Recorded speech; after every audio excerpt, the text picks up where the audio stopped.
ओम श्री परमात्मने नमः। ओम श्री गणेशाय नमः। ओम नमो भगवते वासुदेवाय। सच्चिदानन्दरूपाय विश्वोत्पत्त्यादिहेतवे तापत्रय विनाशाय श्रीकृष्णाय वयं नुमः। नारायणं नमस्कृत्य नरं चैव नरोत्तमं देवीं सरस्वतीं व्यासं ततो जयमुदीरयेत्। जय श्री हरि, जय श्री राधे। हजुरहरु समक्षमा हामीले कार्तिक महात्म्य प्रस्तुत गरिरहेका छौं। हामीले घरमा बसी बसी विभिन्न महात्म्य भगवानका गुणानुवाद आदिलाई श्रवण गर्ने यो सुनौलो मौका हामीले प्राप्त गरिरहेका छौं। विभिन्न माध्यमद्वारा हामीले भगवानका विविध कथा महात्म्य आदिलाई श्रवण गर्ने मौका प्राप्त गरिरहेका छौं। हो दर्शक एवं भक्तवृन्दहरू, सज्जनवृन्दहरू, कार्तिक महिनाको महात्म्य श्रवण गर्दै आउने क्रममा हामीले श्रवण गर्दै थियौं कि नारदजीले पृथु महाराजजीलाई जुन प्रसंग श्रवण गराउँदै हुनुहुन्थ्यो र श्रवण गराउनु भएको थियो, सोही प्रसंग हामीले हजुर समक्षमा प्रस्तुत गरिरहेका छौं। तत्कालको प्रसंगमा र नैमिषारण्यमा भेला हुनुभएका सम्पूर्ण सौनकादि 88,000 ऋषिहरूलाई सुतजीले यही कथा श्रवण गराउनु भएको थियो र भगवान श्रीकृष्णजीले आफ्नी पत्नी सत्यभामाजीलाई जुन प्रसंग श्रवण गराउनु भएको थियो, पद्म पुराणबाट उल्लेख गरिएको जुन कार्तिक महात्म्य रहेको छ, सोही कार्तिक महात्म्य हजुरहरु समक्षमा हामीले राखिरहेका हौं। र हामीले प्रसंग श्रवण गर्दै थियौं कि समुद्र मन्थन भएको छ। जो जलन्धर थिए, जलन्धरले आफ्ना गुरु शुक्राचार्यसँग प्रश्न गर्नुभएको थियो, गुरुजी जो राहु थिए नि, यो राहुको शिर कसरी काटियो त भन्ने प्रसंगमा जो शुक्राचार्य गुरुले सारा समुद्र मन्थनको प्रसंग श्रवण गराउनु भएको थियो, त्यो प्रसंग हजुरहरूलाई हामीले राख्यौं। र राहुको शिर काटिनुको कारण के थियो त्यो पनि हामीले हजुरहरूका समक्षमा राख्यौं कि कुन कारणले गर्दा राहुको शिर काटिएको थियो, सो प्रसंग हामीले श्रवण गरेका छौं। र यो सारा प्रसंग जब शुक्राचार्य गुरुको मुखबाट जलन्धरले श्रवण गरे, सश्रुत्वा क्रोधरक्ताक्षः स्वपेतुर्मथनं तदा दूतं सम्प्रेषयामास घस्मरं शक्रसन्निधौ। जब जलन्धरले, जो देवताहरूका राजा इन्द्रले समुद्र मन्थन गरेर सारा खजनाहरू लिएर गएका छन्, रत्नहरू लिएर गएका छन् र आफ्ना पितालाई पनि मन्थन गरे भन्ने प्रसंग सुनिसकेपछि क्रोधले आँखा राता राता बनाउन लागे यिनले।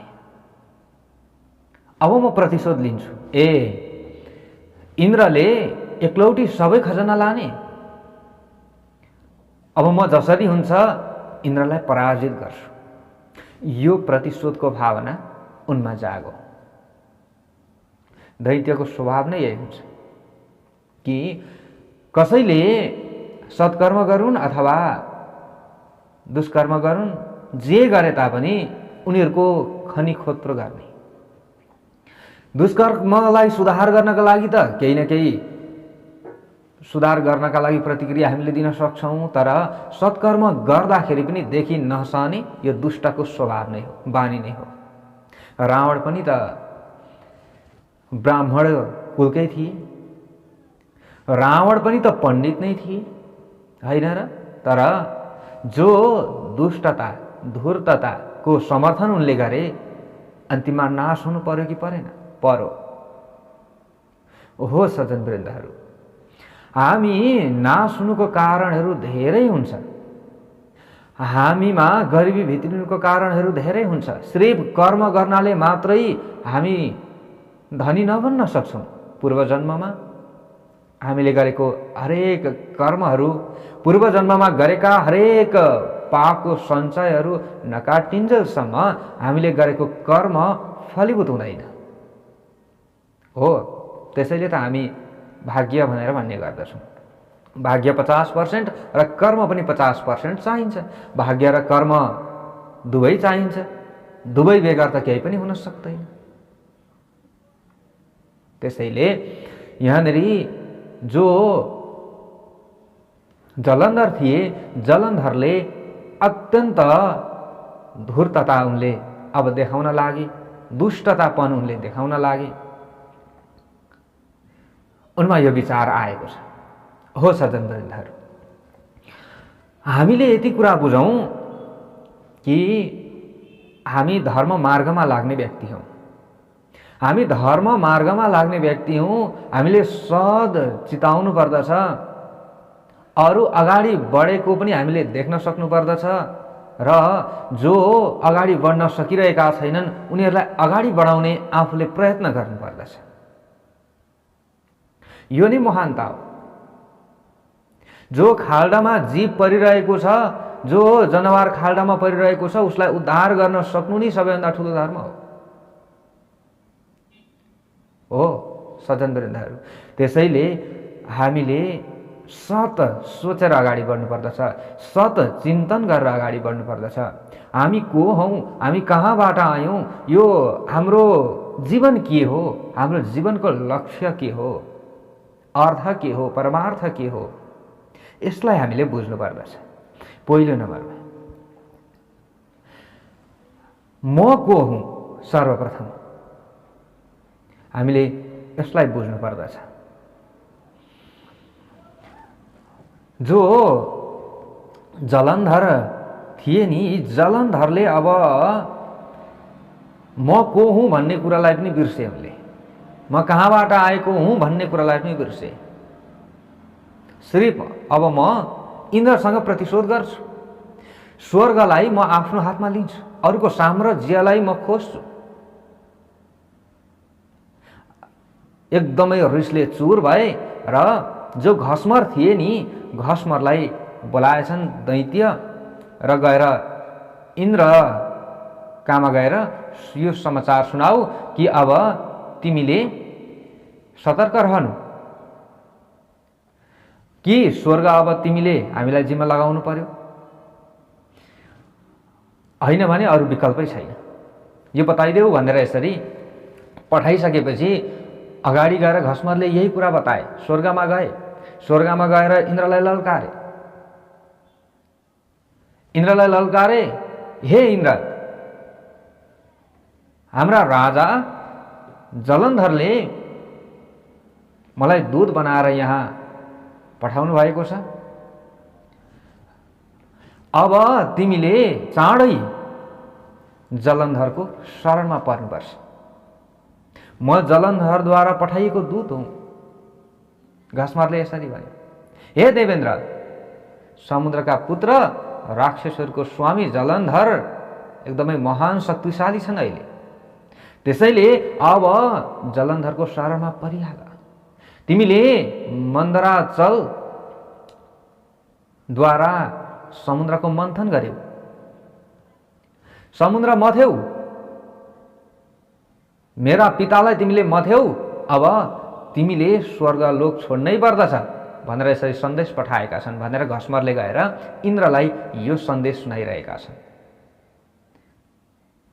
त्यहाँबाट जो रत्नहरू ल्याएका थियौ, हे इन्द्र, त्यो शीघ्र मलाई देऊ, सबै रत्नहरू मलाई देऊ, खजनाहरू मलाई देऊ।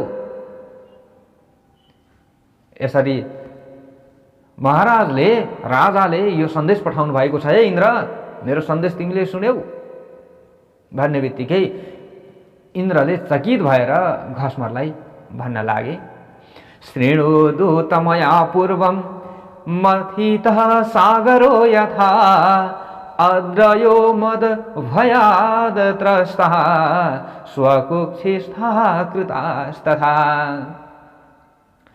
इन्द्रले भन्न लागे, हे दूत, अरू कुरा पनि सुनाऊ। जो समुद्र मन्थन भयो भन्ने कुरा त तिमीलाई सुनाएछन् तिम्रो राजाले, तर अरू कुरा पनि सुना। मदेखि डराएका पर्वतलाई समुद्रले आफ्नो पेटमा पनि त लुकाएका थिए। अरू कुरा सुना अझै। त्यति मात्रै होइन, अरू प्राचीन कुरा म तिमीलाई भन्दैछु। मेरा शत्रु दैत्यहरूको पनि रक्षा गरेका थिए। त्यति मात्रै होइन, मैले दैत्यहरूलाई पराजित पनि गरेको थिएँ। अतः मैले मन्थन गरेर सबै रत्न लिएँ। मैले पराजित गरेँ, मैले रत्न लिएँ। त्यो समयमा के बिग्रियो यसमा? यदि मैले पराजित गर्न सकेको थिइनँ भने उनीहरूले लान्थे होला, तर मैले जितेँ। त्यति मात्रै होइन, अर्को पनि प्राचीन कुरा म तिमीलाई सुनाउँदैछु, सुन। कि समुद्रको पुत्र शङ्खरासुरले पनि देवताहरूसँग द्वेष गरेको थियो। भगवान निधाएको मौका छोपेर हामीलाई हराएर शङ्खरासुरले वेद पनि हरण गरेको थियो। तर उनी भगवान श्रीहरिले, विष्णु भगवानले जलमा प्रवेश गरेर वेदको पनि उद्धार गर्नुभयो, शङ्खरासुरको वध पनि गर्नुभएको थियो। बुझ्यौ नि? त्यति मात्रै होइन, यो सबै कुरा लगेर तिम्रा राजालाई सुनाइदेऊ, जुन कुरा अहिले मैले भनेको छु। अब जाऊ, तिम्रो स्वामीका नजिकमा जाऊ र समुद्र मन्थनको कारण पनि सुनाऊ सबै। नारदजीले पृथु महाराजजीलाई यो प्रसङ्ग श्रवण गराउँदै हुनुहुन्छ। हो सज्जनवृन्दहरू, पृथु महाराजजी पनि भगवान श्रीहरि नारायणकै अंश हुनुहुन्छ। सबै कुरा जान्ने त हुनुहुन्थ्यो, तर पनि नारदजीबाट यो सारा प्रसङ्गहरू उहाँले सुन्न चाहनुभयो र नारदजीले यो सारा प्रसङ्गहरू पृथु महाराजजीलाई सुनाउँदै हुनुहुन्छ। अगाडि गएर नारदजीले भन्नुभयो पृथु महाराजजीलाई कि यो सबै कुरा सुनेर दैत्य राजको ओठ काप्न लाग्यो। अब जो दूत थिए, दूतले लगेर सुनाए जलन्धरलाई। सुनाएपछि ओठ काप्न लाग्यो, एकदम थर थर थर थर गरेका छन्। अब म कसरी चाहिँ यसलाई जित्न सक्छु, के रणनीति अपनाऊ, म यो सोच्न लागे जलन्धरले। र जलन्धरले देवताहरूलाई शीघ्र पराजित गर्ने उद्योग गर्न थाले। र उद्योग गर्नका लागि उनले धेरै चिजबिजहरू जुटाए। त्यसमा पनि प्रत्येक दिशाबाट, पातालबाट पनि दैत्यहरू मगाए, करोडौं राक्षसहरू मगाए। करोडौं राक्षसहरूलाई एकत्रित गरे र करोडौं सेना लिएर शुम्भ र निशुम्भ दैत्यपतिहरू पनि आए अरे त्यो समयमा। हेर्नुहोस् है, स्वर्गमा इन्द्र आदि गरिएका देवताहरूसँग लडाइँ गर्नका लागि अब सबै राक्षसहरू भेला भएर स्वर्गमा गए र स्वर्गमा गएर इन्द्रलाई ललकारे। देवताहरूसँग घमासान युद्ध भयो त्यो समयमा। हे पृथु महाराज भनेर नारदजीले यसरी बताउँदै हुनुहुन्छ, यस्तो युद्ध भयो कि यस्तो युद्ध भयो, त्यो समयमा स्वर्गलाई दैत्य सेनाले घेरे। देवसेनामा घमासान युद्ध भयो दैत्यहरूको। मुसल, परिक, बाण, गदा, विभिन्न शक्तिहरूको प्रयोग भयो। फर्सा, बन्चरो, विभिन्न यसरी प्रयोग भयो। धेरै यसरी दानवहरू र देवताहरूको दौडधुप चल्यो त्यो समयमा। यसरी दौडँदा दौडँदै दौडँदा दौडँदै धेरै सैनिकहरू त्यो समयमा क्षीण भए। हे राजन, धेरै सैनिकहरूलाई चोटपटक लाग्यो, धेरै सैनिकहरू मर्न लागे त्यो समयमा। सबैबाट रगतको धारा बग्न लाग्यो। सङ्ग्राम भयो। सङ्ग्राममा मरेका राक्षसहरूलाई शुक्राचार्य गुरुले सञ्जीवनी विद्याको प्रयोग गरेर, सञ्जीवनी बुटीको प्रयोग गरेर बचाउन थाल्नुभयो। उता देवताहरूलाई पनि देवताहरूका गुरु बृहस्पतिजीले पनि बचाउन थाल्नुभयो। यसरी आफ्ना पक्षका जो लडाकुहरू थिए, लडाकुहरूलाई आफ्ना गुरुहरूले संरक्षण गर्न लाग्नुभयो। संरक्षण त भयो, हुँदै थियो हुन त। सञ्जीवनी विद्याको प्रयोग हुँदै थियो, मन्त्रको प्रयोग हुँदै थियो, बुटीको प्रयोग हुँदै थियो, अर्कोतिर युद्ध पनि भइरहेको थियो। जब बृहस्पति गुरुले पनि देवताहरूलाई बचाउन थाल्नुभयो, दैत्यहरूले देखे अरे मरेका सबै देवताहरू फेरि लडाइँ गर्न उत्तिकै बलशाली भएर आइरहेका छन्, के भइरहेको छ यो भनेर सबैले विचार गरे। जलन्धरले पनि यो विचार गरे। जलन्धरले भन्यो कि भर्खरै मरेका यी देवताहरू कसरी आए यहाँ लडाइँ गर्न। सबै कुरो जलन्धरले बुझे। भनिसकेपछि सञ्जीवनी बुटीको प्रयोगद्वारा देवताहरू पनि बाँचिरहेका छन्।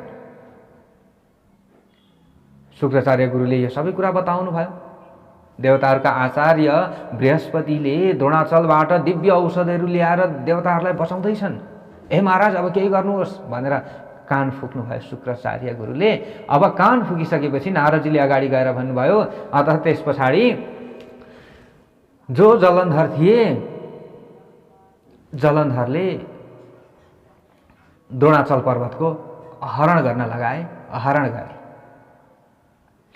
गरे गएर द्रोणाचल पर्वत नै उठाएर ल्याएर समुद्रमा फ्याँकिदिए। अब द्रोणाचल पर्वत छैन। घमासान युद्ध भइरहेको छ, काटाकाट मारामार भइरहेको छ। अब बृहस्पति गुरुले फेरि बिउजाउनका लागि, सबै मरेका देवताहरूलाई बिउजाउनका लागि द्रोणाचल पर्वतमा जानुभयो बुटी लिनका लागि। त्यहाँ गएर हेर्नुभएको त पर्वत नै छैन। अब त्यही पर्वतमा थियो बुटी, त्यही पर्वतमा थियो औषधिहरू। अब त्यो पर्वतै नभइसकेपछि तातो तातो सास फेर्न लाग्नुभयो बृहस्पति गुरुले। अब के गर्ने होला। अब यता दैत्यहरू बलशाली भइरहेका छन्, मैले आफ्नो पक्षको लागि संरक्षण त गर्नु पर्यो, के गर्ने कसो गर्ने भनेर उहाँले सोच्न लाग्नुभयो। केही पनि सोच्न सक्नु भएन। अन्तिममा गएर देवताहरूलाई भन्नुभयो, हे देवता हो, अब तिमीहरूले युद्धमा जित्न सक्दैनौ, यिनीहरू शक्तिशाली भइसकेका छन्। यिनीहरूले न धर्मलाई पालना गर्छन्, न नीतिलाई पालना गर्छन्, निशस्त्र भएका देवताहरूलाई पनि मारिरहेका छन्। त्यसैले अब केही न केही उपाय सोच्नु पर्यो भनेर इन्द्रलाई गएर भन्नुभयो, इन्द्र देवतालाई। यो साक्षात् शङ्करबाट उत्पन्न भएको हो। रुद्रांश सम्भवो हेस स्मरध्वं सक्रचेष्टितम्। यो साक्षात् भगवान शङ्करको अंशबाट उत्पन्न भएको जलन्धर हो। अब यसलाई जित्न गाह्रो छ। तिमीहरूले अब यहाँबाट भाग्नु पर्दछ कि ज्यान बचाउने केही न केही उपाय छ भने गर्नु पर्दछ। बृहस्पति गुरुको यस्तो वचन सुनेर देवताहरू भयले व्याकुल हुन लागे। अब कहाँ जाउँ, के गरौँ, कसो गरौँ आत्तिन लागे, छटपटाउन लागे। जलन्धरद्वारा मारिँदै गरेका देवताहरू दसै दिशातिर अब भाग्न लागे, तितर बितर हुन लागे। अब नभागिकन उपाय छैन। देवताहरूलाई भाग्दै गरेको देखेर समुद्र पुत्र जलन्धर पनि खुसी भयो। शङ्ख बजाउन लागे, सबै दैत्यहरूले भेरी बजाउन लागे, जय जयकार गर्न लागे। अमरावती भित्र प्रवेश गर्यो। अब जलन्धर अमरावतीलाई उसले कब्जामा लियो। देवताहरूले राक्षसहरूलाई स्वर्गमा अधिष्ठित भएको देखेर उनीहरू अत्यन्त व्याकुल भए। अब कहाँ जाने, के गर्ने, आफ्नो घर नै खोसियो, आफ्नो घर खोसियो। अब राक्षसहरूबाट यसरी देवताहरू सताइए। हो सज्जन वृन्दहरू, जस्तै हामीमा पनि यो राक्षसी स्वभाव छ भने हामीले यो हटाउनै पर्दछ। काम, क्रोध, लोभ, मोह, मद, मात्सर्य यी 6वटा शत्रुहरू हामीमा रहेका हुन्छन्। त्यसमा पनि विविध ईर्ष्यापनहरू हामीमा रहेको हुन्छ, विविध हामीमा चाहिँ खराबपनहरू रहेको हुन्छ। यिनीहरूलाई हामीले हटाउने प्रयास गर्नुपर्दछ। यदि हटो भने मात्र हाम्रो कल्याण हुन्छ। यहाँ जलन्धर अत्यन्त बलशाली भएको कारण नै के हो भने ब्रह्माजीबाट पनि यिनलाई वरदान प्राप्ति भयो। साक्षात् उनै रुद्र भगवान शिवजीका अंश नै थिए। त्यसै कारणले गर्दा भगवान भोले बाबा भन्दा अरूले मार्न धेरै कठिन छ भन्ने कुरा बृहस्पति गुरुले थाहा पाउनुभयो। थाहा पाएर अब आफ्ना यजमानहरूको त रक्षा गर्नु पर्यो नि त गुरुजीले, परेन र? परो। आफ्ना यजमानहरूको दुर्गति देख्न सक्नु यो साह्रै खराब बानी हो गुरुहरूको। त्यसैले आफ्ना यजमानहरूलाई उद्धार गर्ने प्रयास गर्नुपर्दछ। कसरी हुन्छ? उद्धार गर्नुपर्दछ। अरूले केही गल्ती गर्दछन्, आफ्ना यजमानहरूले यदि धार्मिक हिसाबले आफूले चाहिँ गलत सन्देश दिइन्छ, गलत आफूले चाहिँ कुराहरू बताइन्छ र उनीहरूले त्यो प्रयोग गर्छन् भने र त्यसमा शास्त्र सम्मत छैन, कतै उनीहरूलाई हानि भयो भने त्यसको जिम्मेवारी गुरुले हुनुपर्दछ। र कसैलाई केही कुरा उपाय सिकाउनु अगाडि धेरै त्यसलाई मन्थन गरेर सिकाउनु राम्रो हुन्छ। आफूले जे पायो त्यही, जे मन लाग्यो त्यही, कसैलाई पनि केही कुराको सन्देश दिनु भनेको आफू मरे तुल्य नै हो, आफूले यो ठान्नु पर्दछ।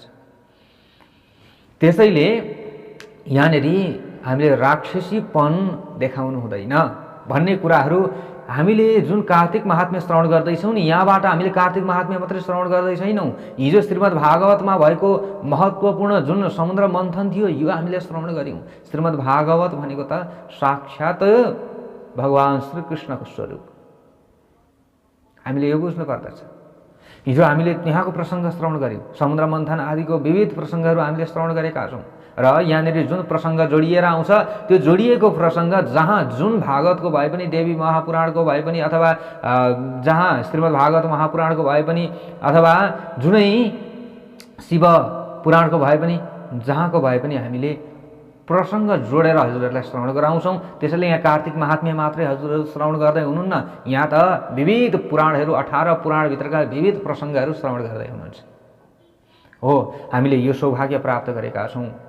देश विदेश जहाँ हुनुहुन्छ हजुरहरू भाग्यमानी हुनुहुन्छ सज्जनवृन्दहरू। अब यहाँनिर देवताहरू त भाग्न लागे यता र उता, तितर बितर भइरहेका छन्। साह्रै देवताहरूलाई कष्ट परिसकेपछि भाग्नु पर्यो, भागे सबै। भागेर उनीहरू चाहिँ कैलाश पर्वतको गुफातिर गएर बस्न लागेछन्। कैलाश पर्वतको गुफातिर कहाँ सुरक्षित आफू भइन्छ त्यहाँनिर घुस्न लागेछन् सबै। त्यस पछाडि जलन्धरले विचार गरे, इन्द्र आदि गरेका समस्त देवताहरू कैलाश गुफातिर गएर बसिरहेका छन्, अब त्यहाँ पनि मैले छोड्नु हुँदैन, म त्यहाँ पनि जानुपर्दछ। हेर्नुहोस् है, दुष्टको नि दुष्टता कहाँसम्मको हदसम्मको हुन्छ भन्ने कुरा हामीले विचार गर्न सक्दछौँ। भागे नि, उनीहरूले साम्राज्य प्राप्त गरे नि, अब छोडे पनि त हुन्थ्यो नि, तर खोजी खोजी मार्नु पर्ने। हेर्नुहोस् त। हो सज्जनवृन्दहरू, हामी कथा सुन्दैछौँ, महात्म्य सुन्दैछौँ, हामीमा यो दुष्टता नआओस् है कदापि पनि। हरेक ठाउँमा दुष्टता हुन्छ, हरेक कार्यक्षेत्रमा दुष्ट स्वभाव व्यक्तिले लिइरहेका हुन्छन्। त्यसैले हामी धर्म मार्गमा लाग्ने व्यक्ति हौँ, हामी धर्म मार्गका परिवार हौँ। त्यसैले हामीले यो स्वभावलाई छ भने पनि चटक्क छोडेर शान्त बनेर अगाडि बढौँ। हामीलाई अवश्य पनि भगवानले पुर्याउनुहुन्छ। उहाँले हामीलाई हात दिनुभएको छ, खुट्टा दिनुभएको छ, मुख दिनुभएको छ, बोल्ने शैली दिनुभएको छ, आफ्नो हामीमा भएको ज्ञान छ, त्यसलाई प्रयोग गरौँ र सही प्रयोग गरेर लाभ लिने प्रयास गरौँ। दुष्ट स्वभावलाई चटक्क हामीले छोडौँ। हामीले अवश्य पनि यसरी अगाडि बढ्नुपर्दछ। अब जो जलन्धर थिए, जलन्धरले कैलाश गुफा हुँदै गएर देवताहरूलाई खोजिरहेका छन्। अब भोलिको प्रसङ्ग कस्तो आउँछ हामी श्रवण गर्नेछौँ। हजुरहरूलाई दैनिक एउटा भिडियो हामीले दिनेछौँ कार्तिक महिनाभरि। हजुरहरूले श्रवण गरेर लाभ उठाउनुहोला। आजको भागबाट मलाई बिदा दिनुहोस्। सबैको दिन शुभ रहोस्, मङ्गलमय रहोस्। जय श्री हरि।